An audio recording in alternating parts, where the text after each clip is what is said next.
Pipe উঠাই ফেলান কাজ হবে না, বন্ধ করেন। এই তোমার মিটার না কাটার কারণে ম্যাজিস্ট্রেট সাহেব এখান থেকে যাইতে পারছে না, কখন কাটবা? পাইপ উঠাই ফেলান কাজ হবে না, বন্ধ করেন। পাইপ উঠেই ফেলাও, কাজ বন্ধ, কাজ বন্ধ। মোবাইল কোড আসছে, মোবাইল কোড আসছে, দেখতেছো না? স্যার বলছে এটা পর্যন্ত চলেন, তাহলে তো আমরা সবাইকে বের করে দাও। এই আপনারা বের হন সবাই। হ্যাঁ, আপনার কাজ বন্ধ করেন, কাজ বন্ধ করে বের হন। আপনি মোবাইল কোড চলে, আপনি বুঝেন না? পাইপ উঠান, ঢালাই মারা কিছু করতে হবে না। আপনার ইঞ্জিনিয়ারকে ডাক দেন, মালিককে ডাক দেন।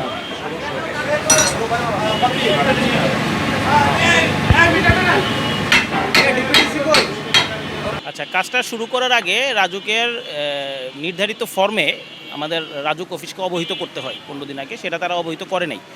আচ্ছা, 2 নাম্বার হচ্ছে গিয়ে তারা রাজুকের অনুমোদিত ড্রয়িং নিয়েছে কিনা সেটাও আমরা নিশ্চিতভাবে বলতে পারতেছি না, কারণ তারা আমাদেরকে ড্রয়িং দেখাতে পারে নাই এবং ড্রয়িং সাইটে না রাখা ছাড়াই তারা তাদের পাইলিংয়ের কাজ করতেছে। হ্যাঁ, 3 নাম্বার হচ্ছে গিয়ে কাজ শুরু করার আগে তাদেরকে একটা সাইনবোর্ড ঝুলাতে হবে।